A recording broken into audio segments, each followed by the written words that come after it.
When we think of history, our minds often turn to the great empires of Rome, the pyramids of Egypt, or the castles of medieval Europe. Yet long before those monuments were raised, before cities and writing and even agriculture, human beings were already telling stories. These were not stories written in books or carved into stone columns. Instead, they were painted in flickering firelight, hidden in caves deep beneath the ground. Here, in the darkness of Ice Age Europe, the people we call Cro Magnons left behind images that remain among the most mysterious treasures of human culture. This documentary invites you to journey into that world, into the painted sanctuaries of France and Spain, where the earliest Europeans created art that has survived for tens of thousands of years. These are not simple markings, but elaborate paintings of animals, handprints, and abstract shapes. They are quiet messages from a distant age, reminders that even in times of harsh struggle, humans sought beauty, meaning, and expression. Our story will unfold gently, step by step, like the slow descent into a cave itself. We will begin by picturing the world of the Ice Age: cold winds sweeping across Europe, glaciers stretching across mountains, and vast herds of animals roaming open plains. Into this world came the Cro Magnons, early Homo sapiens, who carried with them not only the tools of survival but also the spark of creativity. From there, we will follow them into the caverns, watching as their hands pressed pigment to stone, leaving behind visions of horses, bison, mammoths, and lions. But first, let us pause in this introduction and set the mood. Imagine walking down a rocky slope, away from the sunlight. The air grows cool and damp. Your footsteps echo. The flame of a torch throws trembling shadows across the walls. In the darkness, images emerge: the outline of a great bull, a cluster of painted horses, the faint imprint of a hand. It is as if you have stepped into a dream frozen in time. The Cro Magnons who created these works lived roughly 30,000 to 15,000 years ago. They were not primitive in the way we often imagine early humans. In fact, they were anatomically identical to us. Their brains were as large, their hands as skilled, and their imaginations as restless as our own. They hunted, they gathered, they built shelters, and they cared for families. Yet in addition to all this, they painted. They decorated the hidden spaces of the earth with images so powerful that modern archaeologists and artists alike still stand in awe. Why did they paint? The question remains unanswered. Some scholars believe the images served as part of hunting rituals, perhaps prayers for success in capturing the animals they depended on. Others think the paintings had spiritual meaning, linking humans with the forces of nature. Still others suggest the caves may have been places of teaching or storytelling, where elders explained the ways of the world to the young. And there is always the simplest explanation, that they painted because they could, because they felt the joy of creating beauty. In this series we will not rush to solve the mystery. Instead, we will sit with it quietly as one sits with a fire in the night. The mystery is part of the power. These paintings are less about giving us answers than about reminding us of questions. Questions about what it means to be human, about why we make art, about why we seek to leave traces of ourselves for others to find. France and Spain contain some of the most famous examples of Cro Magnon art. The caves of Chauvet, Lascaux, and Pechmerle in France hold breathtaking images of animals, layered with shading and perspective. The caves of Altamira and El Castillo in Spain reveal crimson bison and dotted handprints stretching back nearly 40,000 years. Together, these sites form a kind of ancient gallery, showing us that the urge to create art is older than farming, older than metal, older even than history itself. And so, as we begin, allow yourself to settle into a slower rhythm. Let the noise of the present fade and imagine yourself moving back in time. Picture a world without cities, without machines, without writing. Picture the cold breath of the Ice Age winds, the crunch of snow underfoot, and the glow of fire against stone walls. Into this quiet world, we step gently, guided not by words, but by the images left behind by the Cro Magnons. This introduction is an invitation. It is a reminder that what follows is not only the history of others, it is our history too. The Cro Magnons were our ancestors in spirit, if not in blood, and their paintings are part of the long thread of humanity that stretches to us today. They remind us that the desire to create, to dream, and to leave a mark upon the world is one of the most enduring qualities of our species. As we move forward, section by section, we will slowly uncover this history. We will see how these people lived, how they endured the hardships of the Ice Age, and how they transformed dark caves into places of light and meaning. For now, let us take a deep breath as though we are standing at the threshold of a cave about to step inside. Ahead lies silence, shadow, and wonder. Ahead lies the story of Cro Magnon cave art in France and Spain. To understand the cave paintings of France and Spain, we must first understand the world in which they were created. It was not a world of warmth and comfort, but of constant challenge shaped by ice and shadow. Tens of thousands of years ago, during the Upper Paleolithic period, Europe lay in the grip of the last ice age. Vast sheets of ice covered large portions of the continent, stretching down from the north like frozen oceans of stone. Even in regions free of glaciers, the climate was colder than anything we know today, with long winters, short summers, and landscapes sculpted by wind and frost. The Cro Magnons, like all early humans of this time, lived in a delicate balance with nature. They were neither rulers of their environment nor powerless victims. Instead, they adapted to its rhythms, learning the habits of animals, finding shelter in caves, and following the migrations of herds. Every choice they made was shaped by the conditions of the Ice Age. It was a world of beauty and danger, a world where survival was never guaranteed, yet where creativity found a way to bloom. Let us picture this Ice Age world more clearly. Imagine walking across a wide plain. The air is sharp and cold, each breath visible in the frosty air. To the north, snow-capped glaciers glisten beneath pale sunlight, sending icy rivers through valleys. The ground is hard and grasses bend under the weight of frost. Across the horizon, great herds of animals graze. Woolly mammoths, their shaggy coats swaying as they move slowly across the earth. Giant bison, powerful and restless. Wild horses running in swift groups with manes tossing like dark flames. Reindeer gather in clusters, their hooves crunching softly in the snow, while predators, cave lions and hyenas, watch from a distance. This was the world of the Cro Magnons, a landscape alive with creatures both majestic and threatening. The abundance of animals provided food, clothing, and tools, but also constant danger. A single misstep in the hunt could mean injury or death. And yet, these animals became more than resources. They became symbols, figures of power, subjects for the art that still survives on cave walls. To paint a bison was to capture its strength. To paint a mammoth was to hold its memory. The climate of the Ice Age also shaped the lives of the people. Winters were long and punishing. Shelters had to be built with care, using bones, hides, and wood. Fire was not simply a comfort but a lifeline, bringing warmth, light, and protection from predators. Food was scarce in the coldest months, and survival required careful planning. Yet despite these hardships, communities formed, families endured, and children were raised. It is within this setting that art found its place, not in times of ease but in times of difficulty, where imagination provided a sense of meaning. The Cro Magnons were not alone in this world. They shared Europe for a time with Neanderthals, their distant cousins who had already lived on the continent for hundreds of thousands of years. Neanderthals, too, left behind traces of symbolic behavior, tools, ornaments, and even early pigments. But the arrival of Cro Magnons brought new levels of artistic complexity. Their paintings reveal a mind reaching further into abstraction, into representation, into the act of creating something lasting. The Ice Age environment, with its challenges and opportunities, provided both the inspiration and the necessity for this cultural flowering. Imagine a Cro Magnon family gathered around a fire in the entrance of a cave. The wind howls outside, scattering snow across the plain. The fire crackles, throwing light on the rough stone walls. Children listen as elders speak, not with written words, but with gestures, with stories told in rhythm and tone. Behind them, deeper in the cave, lie paintings, silent companions to these spoken tales, reminders of the animals that roamed the land. In such moments, the harshness of the Ice Age is softened by the warmth of human connection, and the darkness is brightened by sparks of imagination. The natural world, though harsh, also offered moments of wonder.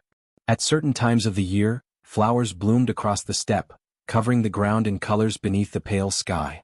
Rivers flowed with fish and birds traced patterns across the air. The cycle of the seasons, though demanding, also gave rhythm to life. Migration patterns of animals meant feasts followed by scarcity, a rhythm that humans came to understand intimately. Out of this rhythm grew rituals, habits, and perhaps the beginnings of symbolic thought, expressed most vividly in the art hidden in caves. We should not think of the Ice Age world only in terms of struggle. Yes, it was difficult, but it was also filled with awe. To see a herd of mammoths marching across the horizon, to hear the cry of wolves under the winter moon, to feel the silence of a snow-covered valley, these were experiences that shaped the spirit of the Cro Magnons. Art was one response to this awe, an attempt to capture the grandeur of the world, to make it visible even when the animals had passed, even when the ice had hidden the land in silence. The caves themselves were part of this world. They were natural shelters, carved by rivers and time, offering protection from storms and predators. But they were more than shelters. They became sanctuaries, places where humans stepped out of daily life and into a realm of imagination. The flickering light of torches transformed rough stone into canvases alive with movement. Shadows became part of the art, and the echo of footsteps added to the atmosphere. In this way, the natural features of the Ice Age environment directly shaped the form and feeling of cave art. And so, the Ice Age world was both harsh and generous. It was a world of ice but also of firelight. A world of danger but also of beauty. The Cro Magnons walked through this world with resilience, carrying within themselves the same spark of creativity that we carry today. The animals they hunted became the animals they painted. The caves that sheltered them became the galleries of their imagination. As we leave this section, we can begin to see how deeply connected environment and art were. The cold winds, the roaming herds, the flicker of fire, all of these became part of the story told on cave walls. The Ice Age world was not only the background for Cro Magnon art, it was its source, its foundation, its living inspiration. To understand the cave art of France and Spain, we must come to know the people who created it. They were not nameless shadows, not mere silhouettes in history, but human beings, fully formed, thoughtful, creative, and resilient. Archaeologists call them Cro Magnons, a name that comes from a rock shelter in southwestern France where their remains were first discovered in the 19th century.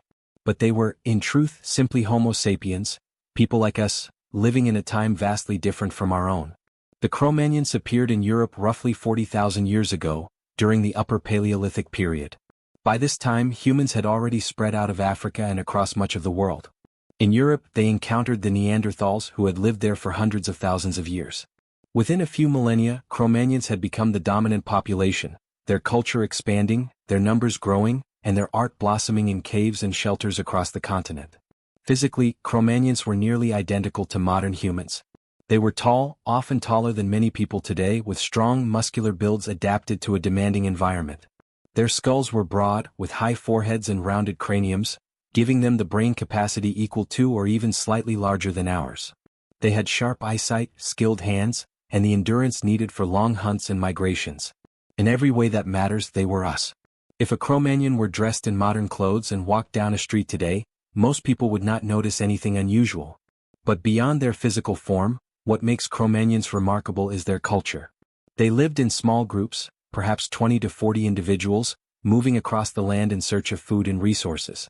They built shelters from wood, stone, and animal hides. In colder regions, they even used mammoth bones as frameworks for their dwellings. Inside these shelters, families gathered around fires, cooking meat, crafting tools, and telling stories. Children grew up learning from their elders, practicing skills that would one day keep them alive. Food was central to their lives. The Cro Magnons were skilled hunters, tracking reindeer, horses, bison, and mammoths across the plains. They used spears tipped with stone blades, and later developed spear throwers that allowed them to cast weapons with greater force. They fished rivers and streams, collected shellfish along coasts, and gathered plants, berries, and nuts when available. Survival was always a delicate balance, but their adaptability gave them strength. Tools and technology marked their advancement. They carved fine blades from flint, crafted needles from bone, and shaped ornaments from ivory and shells. They made clothing stitched together with sinew, decorated with beads and pendants. Jewelry may seem unnecessary in such a harsh world, but it tells us something vital, that Cro Magnons valued beauty, symbolism, and identity. They were not merely surviving, they were expressing themselves. Burial practices also reveal their depth of thought.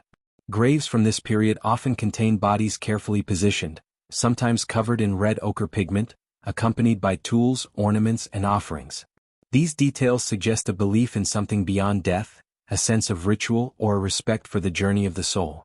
It is within this spiritual or symbolic framework that cave art must also be understood. The same people who painted animals on cave walls also buried their dead with care. Cro Magnon society was likely cooperative.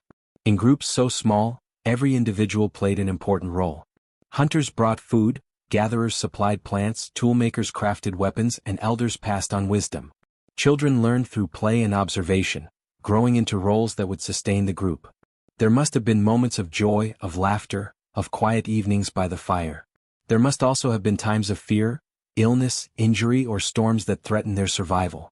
Through it all, their creativity endured. It is important to imagine Cro Magnons not only as hunters but as artists and storytellers. The same hands that shaped stone blades also traced lines of charcoal onto cave walls. The same minds that plotted hunting strategies also dreamed of shapes and patterns. Art was not separate from life. It was woven into the very fabric of existence. When a Cro Magnon pressed a painted hand against the wall of a cave, it was a declaration: I was here. I am part of this world. Their art, jewelry, and burial practices remind us that Cro Magnons were not primitive brutes, but complex humans with emotions, imagination, and social bonds. They must have sung songs, perhaps with simple instruments of bone flutes and drums. They must have danced, stamping their feet in rhythm with firelight. These activities, while invisible in the archaeological record, are almost certain. Wherever humans gather, music and dance emerge, just as surely as stories and art. The Cro Magnons lived during a time of great change. The Ice Age climate shifted over centuries, sometimes growing colder, sometimes milder. Animals migrated, rivers altered their courses, and glaciers advanced and retreated. To survive, Cro Magnons had to remain flexible, moving with the land, following resources. This adaptability, combined with their creativity, ensured their success. When we speak of Cro Magnons, it can be easy to imagine a single group, a single community. But in reality, they were scattered across vast regions, from the Atlantic coasts of Spain and France to the forests of Central Europe and beyond. Each group had its own traditions, its own rhythms of life, its own ways of surviving. Yet across this diversity they shared a common spark: the ability to create symbols, to make meaning, to paint the walls of caves with visions of the world they knew.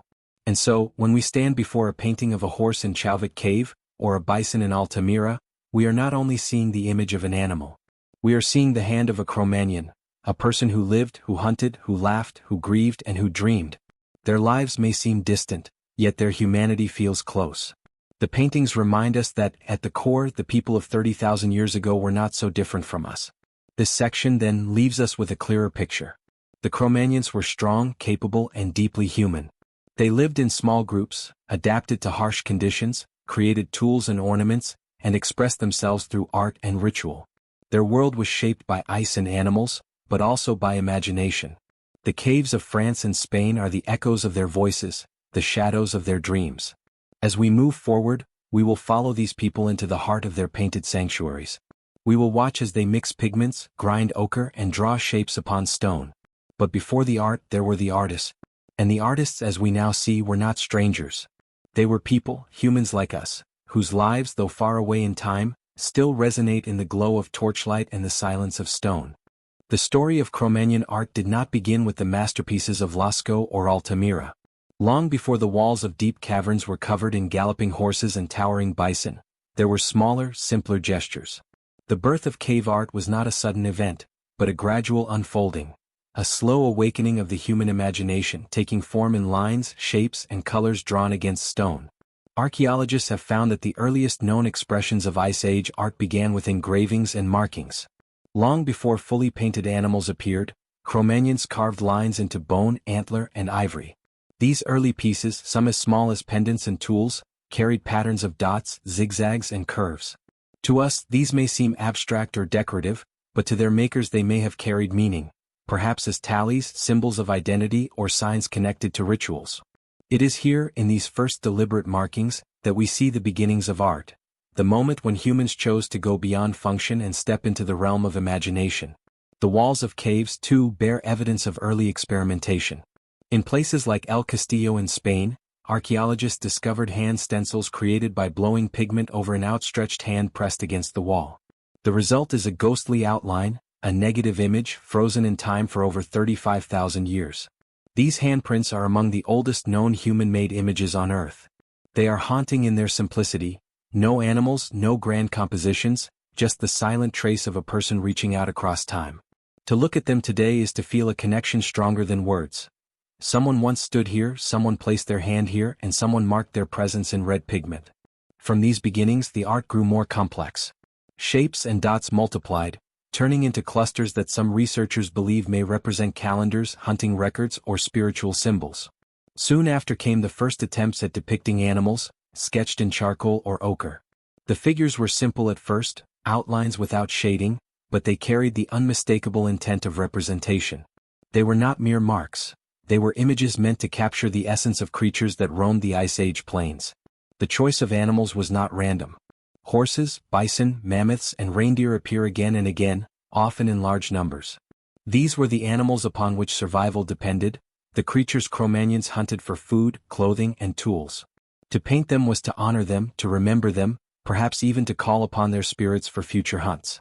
Yet not all animals depicted were those hunted for food. Lions, rhinoceroses, and bears, dangerous predators, also appear on cave walls.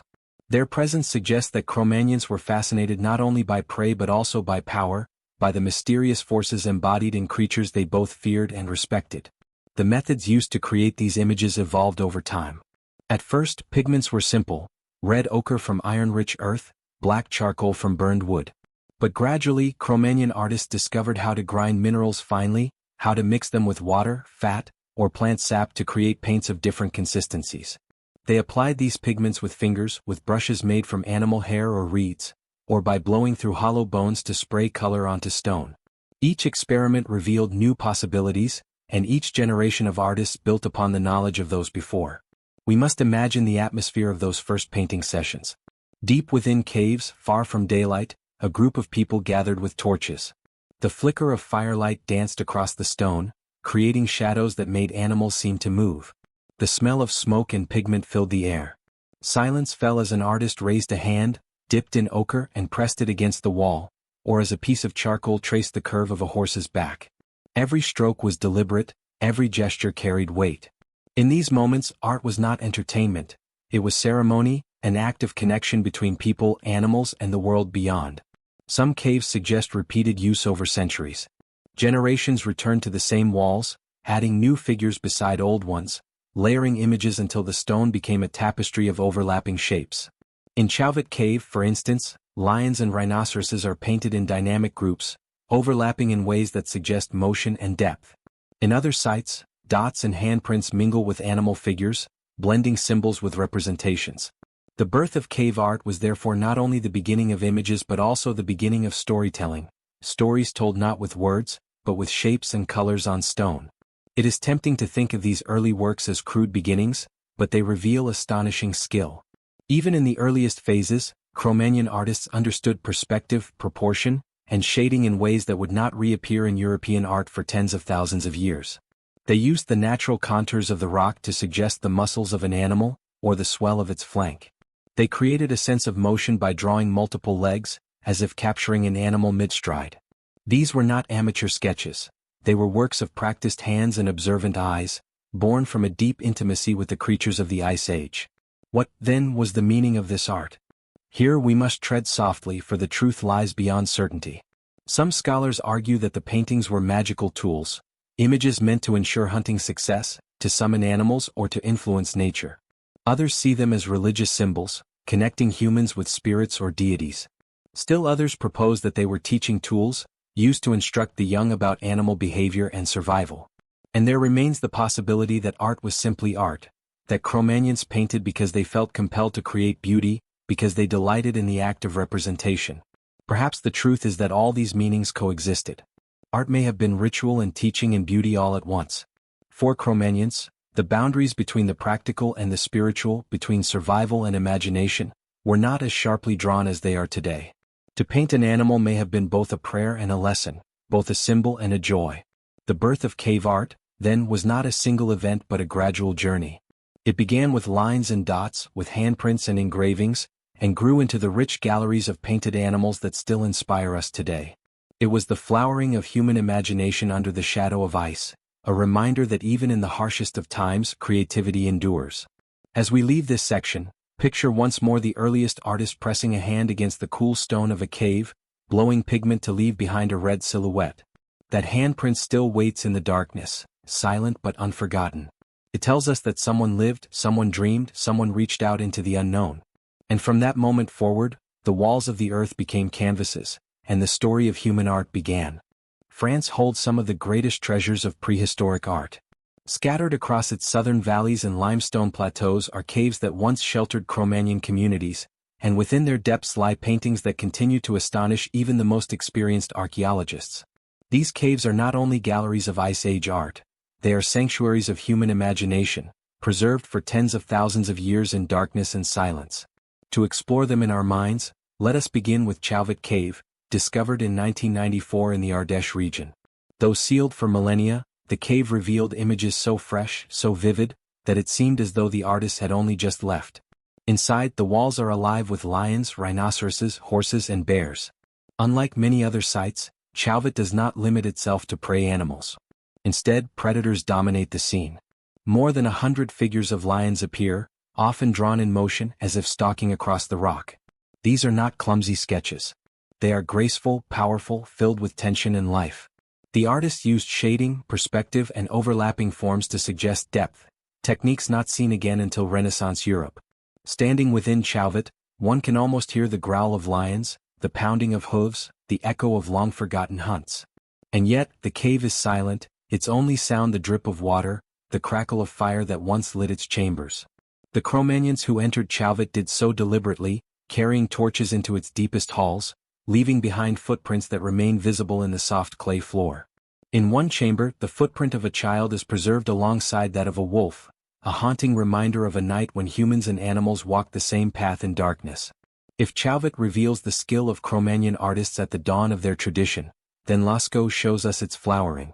Discovered in 1940 by 4 boys in the Dordogne region, Lascaux is often called the Sistine Chapel of prehistory. Its walls are covered with more than 600 paintings and countless engravings, stretching across multiple chambers. Horses dominate the imagery, their bodies painted with sweeping curves and vibrant colors. Bulls, stags, and bison join them, filling the cave with a procession of animals that seem to move as the torchlight flickers. One of the most famous scenes at Lascaux is the Great Hall of the Bulls, where massive black bulls tower across the walls, some over 5 meters long. The scale is breathtaking. To stand in that chamber is to feel dwarfed by the power of the images, to feel as though one has stepped into a realm where animals and humans meet on equal ground. The artist used not only black charcoal but also red and yellow ochres, blending pigments to create depth and contrast. Some figures overlap, suggesting repeated visits and additions across generations. The cave became a living canvas, layered with centuries of imagination. Lascaux also contains one of the few known human figures in Ice Age cave art. In a small chamber known as the Shaft of the Dead Man, a bird-headed man lies beside a wounded bison. The scene is violent, unusual, and enigmatic. Scholars have debated its meaning. Is it a myth, a tale of hunting, or a vision from a ritual? Whatever its purpose, it reminds us that Cro Magnon art was not limited to animals alone. It could also venture into the realm of story and symbol, blending the human and the animal in mysterious ways. Further west in the Lot region lies another remarkable site, Pech Merle. Here the walls are covered not only with painted animals but also with human handprints, creating a direct link between us and the people who lived so long ago. The most famous image at Pech Merle is the pair of spotted horses, painted with black dots across their bodies. Around them, human hand stencils appear in negative form, created by blowing pigment around an outstretched palm. To stand before these horses is to feel surrounded by presence. Animals and humans mingled in the same sacred space. Pech Merle is unique for its combination of natural beauty and art. Stalactites hang from the ceiling, their surfaces painted with figures. Flowstones and mineral formations were incorporated into the designs, as if the artist saw the cave itself as alive, as part of the imagery. In one chamber, footprints of children remain preserved in clay, stretching across the floor toward painted walls. These details remind us that the caves were not static museums, but places where communities gathered, where generations returned to leave their marks. Across France, many other caves tell similar stories. Rouffignac with its long galleries of mammoths, Niaus with elegant bison etched in black, Font de Gaume with its vibrant polychrome animals. Each site has its own character, its own voice, yet together they form a chorus of creativity that echoes through time. The sheer number of these sites suggests that cave painting was not the work of a few isolated artists but a widespread tradition, valued by communities across the region. To imagine these caves as they once were, let us picture a Cro Magnon group entering Lascaux. The sun has set outside and the night is cold. They light torches of pine resin, their flames hissing softly. The group moves deeper into the cave, the light bouncing across the walls. An artist steps forward, holding a piece of charcoal. With slow, deliberate strokes, the outline of a horse appears, the curve of its back traced along the natural swell of the rock. Another artist follows, adding ochre pigment, blending colors with a brush of reeds. Around them, the community watches, silent, perhaps chanting softly, perhaps waiting in reverence. The cave becomes a stage, the art a ceremony. What strikes us most about these caves is the sense of continuity. For thousands of years, Cro Magnons returned to the same walls, adding new images beside old ones, layering memory upon memory. The caves became repositories of collective identity, places where the past and present mingled. To paint within them was to participate in something larger than oneself, to join a tradition that stretched across generations. Today, these caves remind us not only of the skill of Cro Magnon artists but also of their humanity. They dreamed of animals, they honored them, they sought meaning in their presence. The caves of France are more than archaeological sites. They are bridges across time, connecting us to people who, though separated by tens of thousands of years, shared the same impulse to create, to remember, and to express. As we leave the French caves in our journey, we carry with us their images: the lions of Chauvet, the bulls of Lascaux, the spotted horses of Pechmerle. They stand as silent companions, waiting in darkness, their colors still vivid, their power undimmed. In the next part of our story, we will cross the Pyrenees into Spain, where other caves hold treasures just as rich, and where the art of Cro Magnons continues to reveal its mystery. If the caves of France form one half of the story of Cro Magnon art, then the caves of Spain complete the other half. Across the Cantabrian mountains of northern Spain, hidden in limestone cliffs and valleys, lie chambers painted with images as rich and evocative as those of Lascaux or Chauvet. These Spanish masterpieces carry their own voice, their own atmosphere, and together with their French counterparts they form a shared tradition stretching across Ice Age Europe. The most famous of these sites is Altamira, often called the Sistine Chapel of prehistoric art. Discovered in 1879 near the town of Santillana del Mar, the cave immediately captured the attention of the world. Its ceiling, covered with vivid paintings of bison, stunned archaeologists and artists alike. The images were so lifelike, so sophisticated, that many early scholars refused to believe they could have been created by people of the Stone Age. Only later, when other decorated caves were discovered, did the truth become undeniable. Altamira was the work of Cro Magnons, painted more than 14,000 years ago. Stepping into Altamira, one encounters the famous polychrome ceiling, where massive bison stretch across the stone in red, black, and brown pigments. The artists used the natural curves of the rock to suggest the rounded bodies of the animals, giving them a three-dimensional effect. Some bison appear to rest, their legs folded beneath them, while others twist and move as though caught mid-stride. The mastery of shading, perspective, and color is astonishing. To lie on one's back beneath this ceiling is to feel as though the animals float above, moving silently across a sky of stone. Altamira contains more than bison alone. Horses, deer, and wild boar also appear, along with mysterious symbols, grids, dots, and shapes whose meanings remain elusive. Yet it is the bison that dominate, filling the cave with a presence both majestic and serene. These animals, once roaming the plains in countless herds, now survive only in faint echoes. But in the cave of Altamira, their spirits endure, painted in firelight by hands that knew them well. Not far from Altamira lies another remarkable site, El Castillo. Here, archaeologists discovered some of the oldest known cave art in Europe, dating back more than 40,000 years. On its walls are red discs, dots, and hand stencils, created by blowing pigment around outstretched palms. Some of these images may even predate the arrival of Cro Magnons, suggesting that Neanderthals themselves may have contributed to the earliest cave art. Whatever their origin, the images of El Castillo remind us that the urge to mark stone, to leave traces of presence, is deep and ancient, stretching across human and pre-human history alike. The hand stencils at El Castillo are particularly moving. Dozens of them line the walls, each a ghostly negative, as if hands had pressed against the rock and dissolved into air. Each one is unique, some large, some small, some with missing fingers, perhaps due to frostbite or ritual gesture. Together, they form a silent gathering of individuals, reaching across time. To stand before them is to feel surrounded by people long gone, their presence lingering in pigment and stone. Beyond Altamira and El Castillo, other Spanish caves add to the richness of the tradition. In La Paisiega, long galleries stretch into the earth, their walls decorated with animals and abstract signs. Horses appear with elegant lines while deer leap across the rock. In some chambers, grids and ladders of red pigment suggest symbolic systems we can no longer decipher. The variety of images hints at a complex symbolic world, one that went far beyond simple depictions of animals.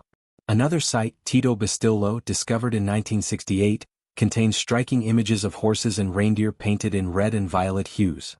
The cave also includes rare depictions of human figures, among them a female form drawn with careful curves. Such images are unusual in Ice Age art where animals dominate, but they remind us that Cro Magnon imagination encompassed all aspects of life, not only the creatures of the hunt. The Spanish caves reveal not only artistic skill but also continuity across generations. Some images were painted thousands of years apart, yet they share styles and motifs. This suggests that cave art was not a passing fashion but a deeply rooted tradition, passed from elders to youth, repeated in rituals and sustained by shared meaning. Each new painting was part of a larger whole, woven into a tapestry of memory that stretched across centuries. As in France, the methods of Spanish cave art combined skill with creativity. Artists used mineral pigments, red ochre, black manganese, brown hematite, applied with brushes, pads of moss, or fingers. In some cases, they engraved outlines into the stone before painting. In others, they scraped away surfaces to reveal lighter rock beneath. The play of firelight brought the images to life, making bison seem to move, deer seem to leap, horses seem to run. In the darkness of the caves, art was not static. It was performance, ritual, living presence. What did these paintings mean to their creators? Theories abound as with the French caves. Some scholars see them as part of hunting magic, meant to ensure success by capturing the essence of animals. Others interpret them as spiritual symbols, linking humans with forces of nature. Still others suggest they were markers of territory or identity, or even the beginnings of storytelling traditions. Whatever their purpose, the Spanish masterpieces remind us that Cro-Magnons were not only concerned with survival but also with meaning. They painted not only to live but to understand, to remember, to connect. To imagine Altamira in its prime, picture a group of Cro-Magnons entering the cave at dusk. They carry torches of pine resin, their flames sputtering against the damp air. As they lie beneath the ceiling, an artist climbs onto a stone ledge, charcoal in hand. With deliberate strokes, he outlines the flank of a bison, then fills it with red pigment. Another artist shades the legs in black while others watch silently. Children lie on the ground, staring upward, their eyes wide in the glow. When the torches flicker, the bison seem to shift, their bodies rippling with life. In that moment, the cave becomes a sacred theater, a place where humans and animals meet in shadow and firelight. Even today these caves carry the same power. Though most are closed to the public to protect their fragile art, replicas and virtual tours allow us to glimpse their wonders. Yet nothing can fully capture the atmosphere of standing in the original chambers, hearing the drip of water, smelling the damp stone, and seeing ancient pigment glowing faintly in the dark. The Spanish masterpieces remind us that art is not merely about images on a wall but about place, presence, and experience. Together, Altamira, El Castillo, La Paziega, Tito Bastillo, and other Spanish caves form a constellation of meaning. They show us that Ice Age art was not limited to one region or one style, but was part of a shared human impulse stretching across Europe. They reveal the creativity of Cro-Magnons, their patience, their vision. And they remind us that even in the harshest of times, humans sought beauty and meaning, painting animals that would outlive them, leaving traces that still speak across 40,000 years. As we leave Spain in our journey, the images remain with us. The red handprints of El Castillo, the spotted bison of Altamira, the delicate horses of Tito Bastillo. They linger in the imagination, quiet and powerful, like echoes in stone. Ahead lies another question. How were these works made? What tools, pigments, and techniques allowed Cro-Magnons to bring their visions to life? In the next section we will explore the methods and materials of Ice Age art, moving from the images themselves to the hands that created them. Behind every painting on the walls of France and Spain lies a story not only of imagination, but also of craft. The Cro-Magnons were not simply artists in the modern sense. They were also chemists, engineers, and performers, finding ways to transform the raw materials of the natural world into images that would endure for tens of thousands of years. To understand their art fully, we must pause to explore the methods and materials that brought it into being. The first requirement of cave art was pigment, and for this the Cro-Magnons turned to the earth itself. Red was obtained from iron-rich ochre, a mineral easily found in soils and rocks. Yellow came from a lighter form of the same substance, while black was made from charcoal or from manganese dioxide, a mineral scraped from cliff faces. Browns and deeper shades were created by mixing these elements in different ways. Each color was ground into fine powder using stone mortars and pestles, sometimes mixed with animal fat, water, or plant sap to create a paste that would adhere to stone. In this way, Cro-Magnon artists transformed earth and fire into paint. The tools of their craft were as varied as their techniques. Sometimes they painted with their fingers, spreading pigment directly onto the rock. At other times they used brushes made from chewed twigs, bundles of animal hair, or even pads of moss. For broader areas they may have dabbed pigment with sponges or skins. To spray color, especially for hand stencils, they blew pigment through hollow bones or reeds, creating a fine mist that clung to the wall. These simple yet ingenious methods gave them remarkable flexibility, allowing for both delicate lines and broad washes of color. Lighting was another essential element. The depths of caves are completely dark, with no natural light penetrating beyond the entrance. To illuminate their work, Cro Magnons carried torches of pine resin, which burned brightly but quickly, filling the air with smoke. For longer sessions they used stone lamps, shallow bowls carved from rock, filled with animal fat, and fitted with a wick of moss or plant fiber. These lamps cast a steady glow, their flames reflecting off damp walls, creating an atmosphere both practical and otherworldly. In such light, the painted animals seemed to move, their forms shifting with every flicker of flame. The surfaces of the caves themselves shaped the art. Cro Magnons did not choose flat walls alone. They often painted along curves, cracks, and bulges in the stone, using the natural contours to suggest the muscles of a bison or the swell of a horse's belly. A protruding rock might become the head of a mammoth. A depression in the wall might frame the flank of a deer.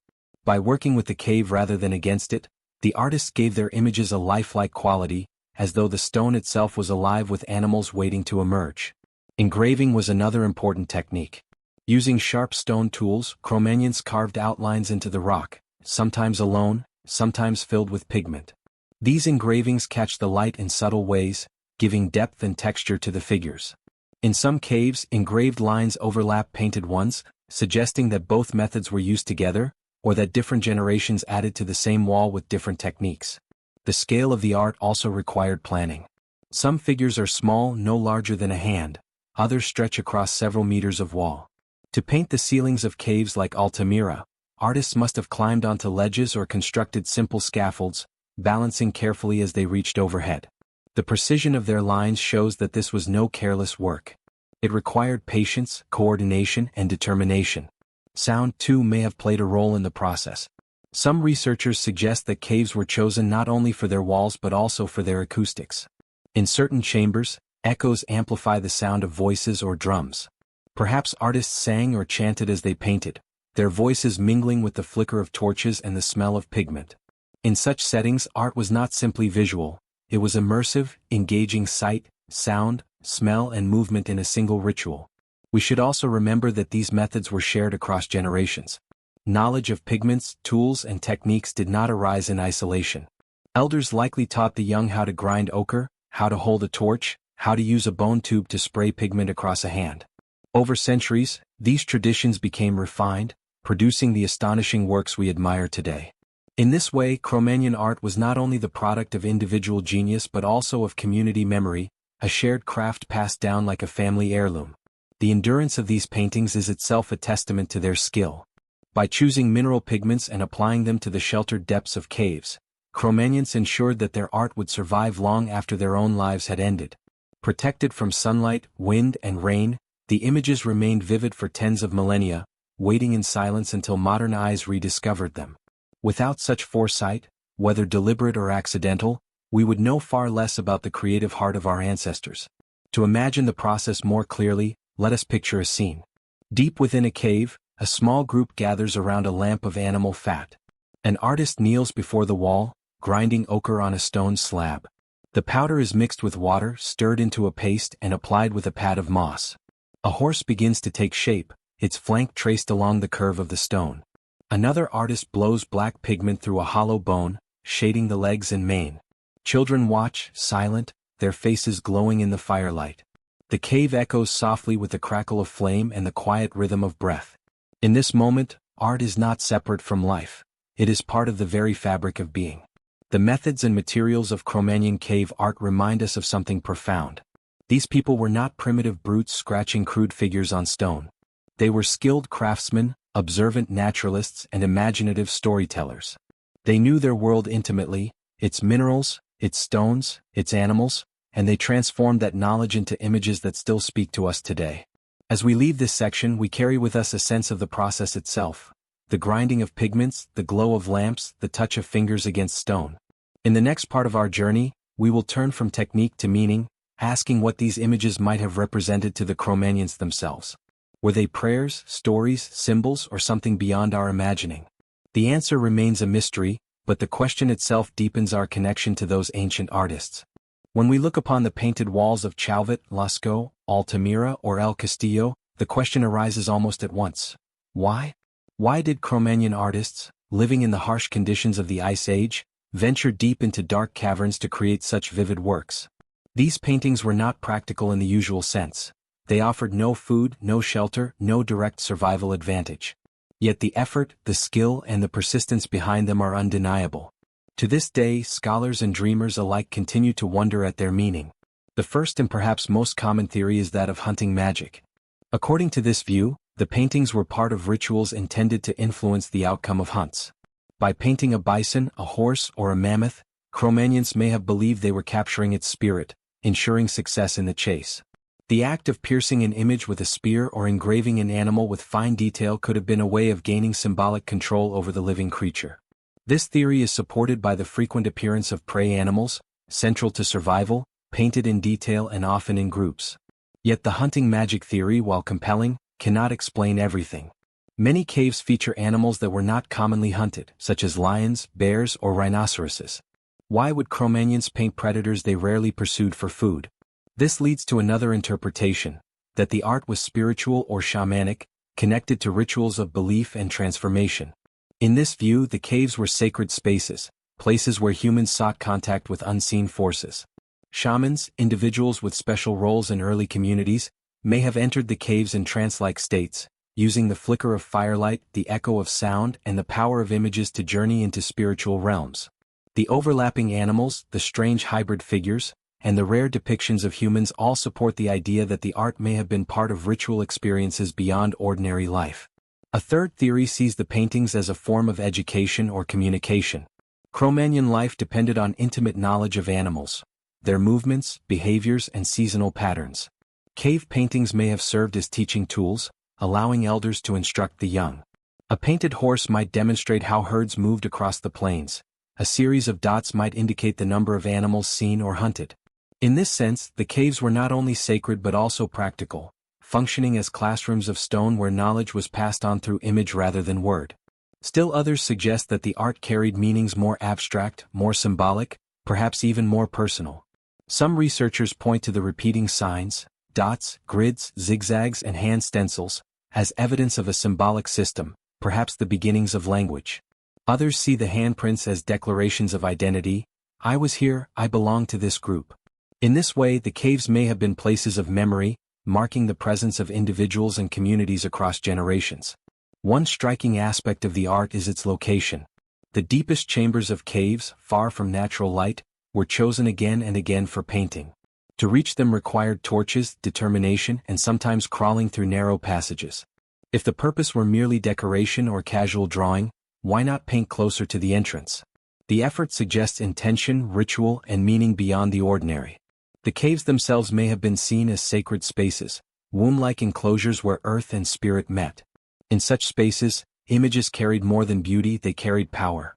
Another perspective emphasizes the role of aesthetic joy and creativity. Perhaps the simplest explanation is that Cro Magnons painted because they wanted to.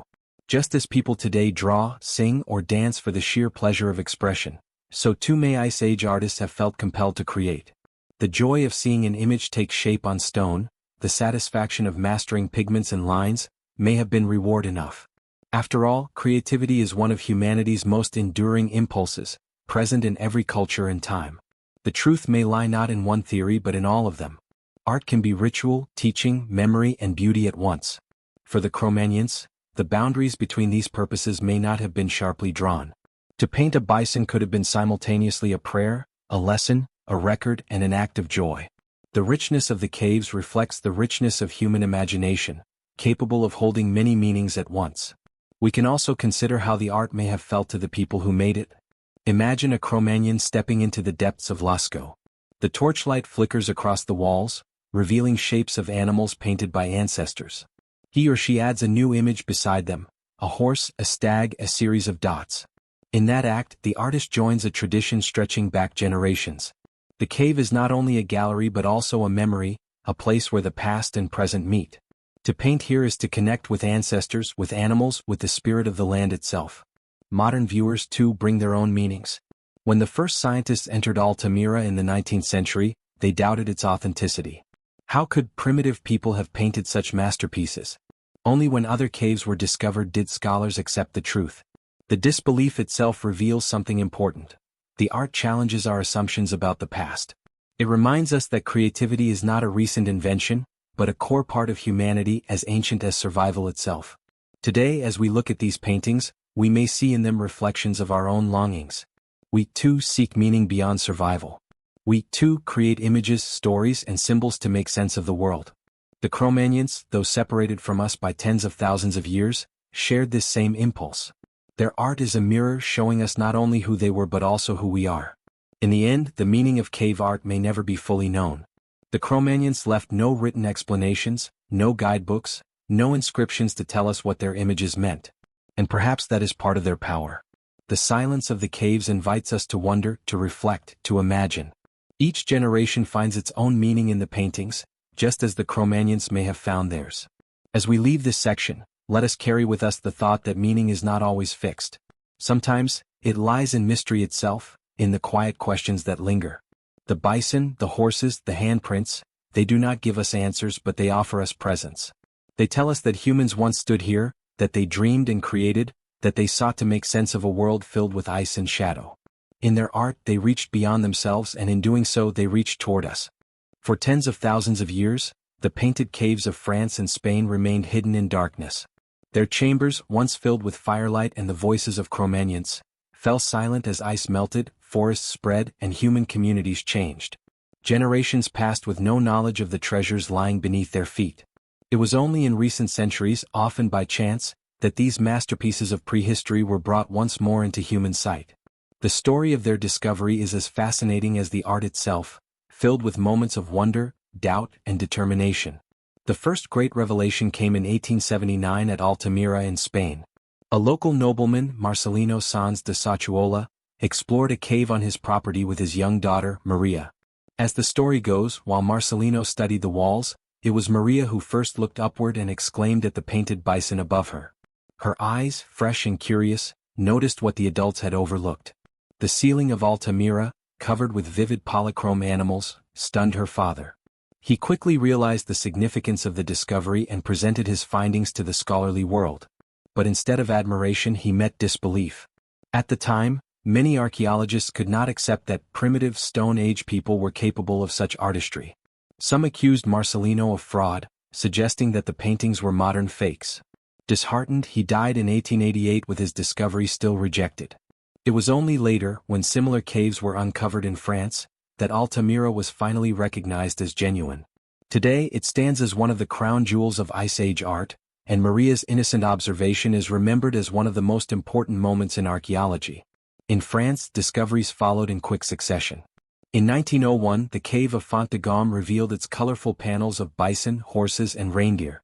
In 1909, Rouffignac, known as the Cave of 100 Mammoths, astonished explorers with its long galleries. But perhaps the most famous discovery of all occurred in 1940, in the hills of the Dordogne. 4 teenagers, exploring near the village of Montignac, stumbled into a cavern now known as Lascaux. Inside, their torchlight revealed walls covered with magnificent animals, horses, bulls, deer, stretching across chamber after chamber. The boys rushed to tell their teacher, who soon informed the authorities. Within weeks, news spread around the world, and Lascaux became known as the Sistine Chapel of prehistory. These discoveries transformed our understanding of the past. What had once been dismissed as crude or accidental markings was now recognized as sophisticated, deliberate art. Scholars and the public alike marveled at the beauty and skill of the paintings. For the first time, people realized that early humans had not only survived the Ice Age but had also created masterpieces of enduring significance. Yet discovery brought new challenges. Once exposed to air, light, and human visitors, the caves began to change. At Lascaux, the influx of tourists in the mid-20th century introduced carbon dioxide, humidity, and spores into the delicate environment. Algae and fungi began to grow on the walls, threatening the ancient pigments. Similar problems arose at Altamira and other sites. What had survived untouched for tens of thousands of years was now at risk of being destroyed in just decades. Preservation efforts became urgent. At Lascaux, the cave was closed to the public in 1963 to protect it from further damage. Scientists worked tirelessly to stabilize the environment, controlling humidity and cleaning harmful growths. To allow people to experience the wonder of the cave without endangering the original, replicas were built. Lascaux II, opened in 1983, reproduced the most famous chambers with meticulous detail. Later, Lascaux III, a traveling exhibition, and Lascaux IV, a full-scale reconstruction opened in 2016, brought the art to global audiences. Today, millions of visitors can experience the beauty of Lascaux without ever stepping into the fragile original. Altamira followed a similar path. Closed in the 1970s due to damage from tourism, it reopened only briefly before being restricted again. A replica museum, the Neo Cave, now allows visitors to admire the polychrome ceiling while the original chamber remains protected. The story is the same at many other sites. Balance the desire to share these treasures with the need to preserve them. In some cases, technology has provided solutions, with digital scans, 3D models, and virtual reality experiences capturing the caves in astonishing fidelity. The work of preservation goes beyond replicas. Specialists monitor the caves constantly, measuring temperature, humidity, and air quality. Tiny changes can have dramatic effects on ancient pigments. Cleaning teams, armed with delicate tools, remove microbial growths by hand. Researchers study how to stabilize minerals and protect the art from chemical reactions caused by human presence. Every effort is made to ensure that the images, once endangered, will remain for future generations.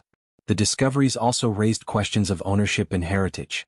These caves are part of local landscapes, national identities, and the shared legacy of humanity. UNESCO has recognized many of them as World Heritage Sites, acknowledging their universal importance. They belong not only to France or Spain but to all people, reminders of our shared past. In their preservation, nations and communities cooperate, guided by the belief that such treasures must be protected for all time. Beyond the scientific and technical challenges, there is also the emotional response these caves inspire. For the archaeologists who first crawled through narrow passages, finding paintings by torchlight, the experience was often overwhelming. Some wept. Others described feeling as though they were in the presence of the artists themselves, as though time had folded in on itself. Even today, those rare few permitted to enter the original caves speak of an almost spiritual encounter. To see a handprint pressed into stone 30 or 40,000 years ago is to feel the nearness of another human soul. The preservation of these caves is therefore not only about protecting pigments on rock but about safeguarding encounters with humanity itself. They remind us that art is older than writing, older than farming, older even than many landscapes we know today. They remind us that creativity survives even in the harshest conditions, that imagination is as essential to humanity as survival. As we consider the discovery and preservation of Cro Magnon art, we see a story in two halves. The first is the joy of finding, the wonder of uncovering treasures long hidden. The second is the responsibility of keeping, the care required to protect fragile legacies from the unintended harm of admiration. Both halves are necessary. Without discovery we would not know the caves at all. Without preservation we risk losing them once more, this time forever. In the quiet of Altamira, in the silence of Lascaux, the paintings wait. Their colors may fade, their lines may weaken, but the efforts of countless scientists, conservators, and communities strive to keep them alive. In replicas, in photographs, in digital scans, and in the caves themselves, the legacy of Cro Magnon art endures. As we leave this section, imagine again the moment of discovery. A child looking upward at painted bison, a group of boys lowering a lantern into darkness, a scientist crawling through stone passages and gasping at the sight of bulls on a wall. These are moments when past and present collide, when the hands of Cro Magnons reach across time to touch our own. And with preservation, we ensure that their touch will not fade, that their voices will continue to echo in stone for millennia to come. The Cro Magnon artists who painted the walls of Chauvet, Lascaux, and Altamira never knew what their work would become. To them, these paintings were living acts of presence, rituals, memories, or expressions of wonder in the depths of stone. They did not paint for fame, for museums, or for history books. And yet, tens of thousands of years later, their art remains among the most important treasures of humanity. The legacy of Cro Magnon cave art is vast, reaching across archaeology, culture, philosophy, and even the way we think about ourselves. First, the art reshaped our understanding of the human story. Before its discovery, early humans were often imagined as brutish, primitive, concerned only with survival. The painted caves shattered that image. They revealed that people living in the Ice Age were not only hunters but artists, thinkers, and visionaries. They understood line, color, shading, and motion. They created with patience and purpose. In doing so, they proved that imagination and creativity are not luxuries of civilization but foundations of what it means to be human.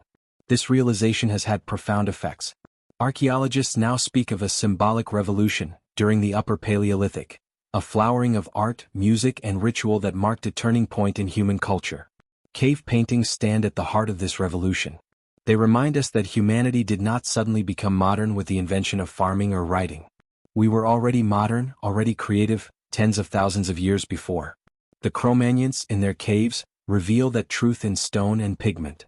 The legacy also extends into the world of art and inspiration. Modern painters, sculptors, and writers have often turned to the caves for guidance. Pablo Picasso, after visiting Altamira, famously remarked, "After Altamira, all is decadence." He recognized in those bison and horses a purity of vision, a mastery of form that transcends time. Many artists of the 20th century found in prehistoric art a reminder that creativity begins not in complexity but in essence, in capturing the soul of a subject with bold lines and vivid color. The caves, in this sense, are not only relics of the past but also teachers of the present. Beyond art, the caves influence how we think about the relationship between humans and nature. The Cro Magnons did not paint abstract designs alone. They painted animals, creatures with which they shared the Ice Age world. These images remind us that humanity's earliest art was about connection, not separation. To paint a bison was to acknowledge its power, its beauty, its place in the shared landscape. In an age when modern life often feels disconnected from the natural world, the caves whisper of another way, a vision of humanity not above nature but alongside it. The legacy of cave art is also spiritual. Many people who enter these spaces describe feelings of reverence, as if standing in a sacred sanctuary. The darkness, the silence, the flicker of firelight on painted walls, all create an atmosphere of mystery. Though we may never know the exact rituals of the Cro Magnons, the caves invite us to reflect on our own sense of the sacred. They remind us that spirituality, in one form or another, has always been part of the human experience, stretching back long before temples or churches. Preservation efforts add another layer to the legacy. The challenges of protecting fragile pigments have taught us to think carefully about heritage and responsibility. We have learned that admiration alone is not enough. We must also act with care, humility, and foresight. In this way, the caves have shaped not only archaeology but also ethics, reminding us that the treasures of the past are fragile, and that our choices determine whether they endure. Another dimension of legacy lies in the universality of the caves. They belong not only to France or Spain but to the entire human family. The handprints of El Castillo, the horses of Chauvet, the bison of Altamira, all transcend borders, languages, and nations. They are not the art of one culture but of us all, fragments of a shared human origin. To stand before them, even in replica, is to feel a sense of kinship across time and space. In their silence, they whisper that humanity has always been one species, one family, bound together by imagination. The caves also leave us with questions that enrich rather than diminish. What exactly did the paintings mean? Why were certain animals chosen? Why paint so deeply within the earth? The absence of answers is part of their power. They remind us that history is not always about certainty but about wonder. Sometimes the most important truths are those that cannot be pinned down. The caves invite us to live with mystery, to accept that some aspects of human creativity will always remain beyond explanation. Perhaps the greatest legacy of all is the sense of continuity they offer. When we look at a Cro Magnon handprint, we see not only an ancient mark but also a mirror of ourselves. The urge to create, to leave something behind, to make meaning out of the world, these are not qualities of the past alone. They are still with us. Every painting hung on a wall, every song sung, every story told is part of the same thread that began when a Cro Magnon traced a horse in ochre on stone. We are not separate from them. We are their continuation. To feel this continuity is to sense comfort. For it means that in the vast sweep of time, across glaciers and ages, across kingdoms and ruins, humanity has always carried within it the same spark. The Cro Magnons painted bison. We paint on canvas, we write in books, we film in digital light. The tools change but the impulse does not. Creativity is our inheritance, and the caves are its first great testament. As we draw this section to a close, imagine standing beneath the painted ceiling of Altamira or within the shadowed chambers of Chauvet. The images glow faintly in the torchlight. You lift your eyes to them and realize that what you are seeing is not just art but connection. Across 30 or 40,000 years, hands reach out to you, hands that once ground ochre, once pressed against stone, once dreamed of animals and spirits. Their legacy is not only in pigment but in presence. The caves remind us that humanity's story is not only about survival or struggle. It is also about beauty, imagination, and the desire to make the invisible visible. That is the legacy of Cro Magnon art. A legacy still alive, still whispering, still waiting in the silence of stone. We have traveled far from the cold plains of the Ice Age to the hidden depths of French and Spanish caves. We have walked with Cro Magnons through firelit chambers, watched as their hands pressed pigment against stone, and lingered before animals that still breathe in ochre and charcoal after tens of thousands of years. And now, as our journey comes to a close, it is time to pause, to breathe, and to reflect on what these paintings mean to us. The story of Cro Magnon cave art is a story of endurance. The people who created it lived in a world of ice and danger, where each day brought the challenge of survival. Yet within that world they found time for imagination. They painted mammoths and bison, horses and lions, not because it fed them, not because it sheltered them, but because it gave their lives meaning. It was their way of reaching beyond survival, of touching something greater, of leaving behind traces that would outlast them. The caves remind us that humanity has always carried this spark. Long before temples, long before pyramids, long before writing, we were already creators. We were already dreamers. The Cro Magnons tell us that the need to make art is not a luxury of civilization but a heartbeat of humanity itself. Even in the harshest conditions, we looked at the world around us and sought to capture its beauty. Think again of the hand stencils at El Castillo. Simple outlines of palms, created by blowing red pigment around fingers. They are among the oldest images on Earth, yet they are profoundly intimate. Each handprint belonged to someone real, someone who lived, breathed, laughed, and dreamed. To see them today is to feel that person's presence. They are not just history, they are humanity reaching across time to say, I was here. The paintings of Chauvet, Lascaux, Altamira, and Pechmerle offer the same presence. They are silent yet they speak. They tell us that humans once knelt in darkness, once raised torches, once drew lines upon stone. They remind us that we are part of a story stretching back tens of thousands of years. A story not only of survival but of imagination. As we reflect on this legacy, it is worth considering how it connects to our own lives. We too seek meaning beyond the necessities of food and shelter. We too write, paint, sing, and build. In every act of creation, whether grand or small, we join the same tradition. We become part of the same thread that began with Cro Magnon artists in the depths of Ice Age caves. Their art is not separate from us. It is within us, alive in every story we tell. And so, as we close, let us return once more in our imagination to the caves. Picture yourself standing at the entrance of Lascaux. The night is cold, the stars sharp against the sky. You carry a torch, its flame flickering in the wind. Slowly you step inside. The air grows cool, the darkness deepens, the walls close in. You move deeper, following the passage as your footsteps echo softly. Then suddenly the walls open into a chamber. There before you, painted in red and black, are the great bulls of Lascaux, their bodies stretching across the stone, alive in the glow of your torch. You stand in silence, watching as the light makes the animals shift and move. For a moment you are no longer in the present. Time falls away. You are with the Cro Magnons, sharing their firelight, their breath, their imagination. You realize that you are not alone, that the people of the past are still with you, their presence alive in every line and color. This is the gift of Cro Magnon cave art. It is not only a record of animals or rituals. It is a bridge across time, a reminder of connection.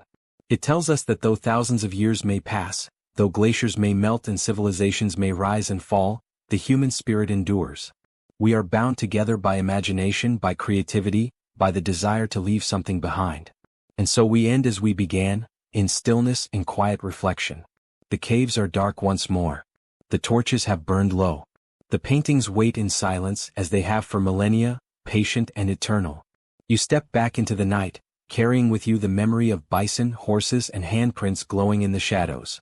You carry with you the knowledge that humanity has always been more than survival, that we have always been dreamers, reaching into darkness to find light. Close your eyes now and let the images fade. Let the sound of dripping water, the smell of earth and smoke, the flicker of torchlight drift into stillness. Rest in the knowledge that you are part of a story as old as time, a story written not in words but in pigment on stone. The Cro Magnons have spoken and their voice is soft, eternal and calm.